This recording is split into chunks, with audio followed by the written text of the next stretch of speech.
Konsep dan fenomena kuantum. Fenomena kuantum. Fisika kuantum merupakan sebuah ilmu atau studi yang mempelajari benda yang berukuran sangat kecil dan tidak dapat dilihat oleh kasat mata. Sehingga fenomena-fenomena yang akan dibahas kali ini tentu seputar gelombang elektromagnetik, elektron, radiasi, dan sesuatu hal lainnya yang bersifat mikroskopis atau pada tingkat molekuler. Teori kuantum. Teori fisika kuantum ini muncul karena adanya berbagai fenomena yang tidak sesuai dengan gagasan yang ada pada fisika klasik. Maka dari itu beberapa ahli fisika kuantum menyimpulkan teori-teori terkait hal ini. 4 diantaranya yaitu: 1. Semua benda yang ada di alam semesta adalah sebuah kumpulan molekul yang terdiri dari kumpulan atom.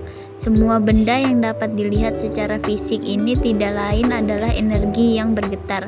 Fenomena itulah yang menyebabkan berbagai benda tersebut seakan nyata, di mana pada kenyataannya hal tersebut tidaklah benar.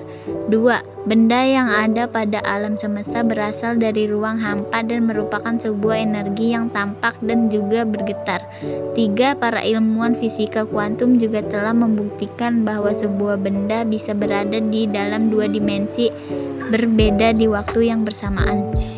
4. Seseorang dapat menjadi kekal atau abadi bila dapat melakukan perjalanan melalui kecepatan cahaya. Pada kecepatan cahaya tersebut, baik masa lalu, masa kini, serta masa depan bisa ada di saat yang bersamaan. Konsep foton. Foton merupakan partikel elementer yang menyusun cahaya. Sebelum Einstein menemukan bahwa cahaya terdiri dari sesuatu yang disebut kuanta, cahaya dianggap sebagai gelombang elektromagnetik. Secara umum melalui percobaan mass gender interferometer didapatkan bahwa cahaya terdiri dari kumpulan kuanta yang sekarang disebut sebagai foton.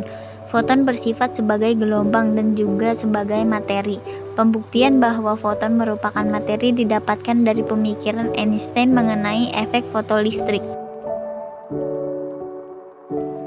Efek fotolistrik. Jika suatu logam disinari foton dengan frekuensi tertentu dapat mengakibatkan keluarnya elektron dari logam tersebut.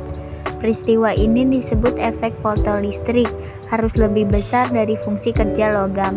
Efek fotolistrik ditemukan oleh Albert Einstein yang menganggap bahwa cahaya yang mengenal logam bersifat sebagai partikel. Hubungan antara energi foton, fungsi kerja, dan energi kinetik elektron foton dapat dinyatakan dalam persamaan berikut. Efek Compton. Pada percobaan penembakan elektron yang diam oleh foton, ternyata elektron tersebut terpental. Fotonnya terhambur dengan energi lebih kecil karena panjang gelombangnya lebih besar daripada foton yang datang. Pergeseran panjang gelombang foton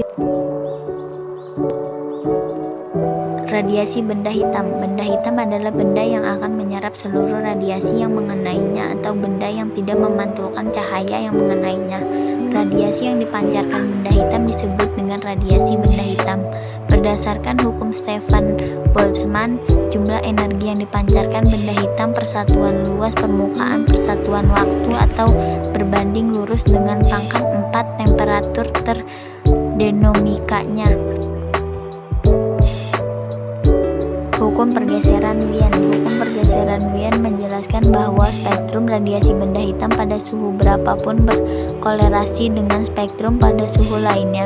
Dengan kata lain, jika bentuk spektrum pada suatu suhu diketahui, bentuk spektrum pada suhu lainnya dapat ditentukan. Menurut Wien, panjang gelombang untuk intensitas cahaya maksimum berkurang dengan meningkatnya suhu. Sinar X. Sinar X merupakan suatu bentuk radiasi elektromagnetik yang memiliki panjang gelombang sangat pendek, yaitu berkisar antara 0,01 sehingga 10 nanometer dan memiliki frekuensi antara 1016 sehingga 1021 Hz. Hal ini yang menyebabkan sinar X mampu menembus tubuh manusia.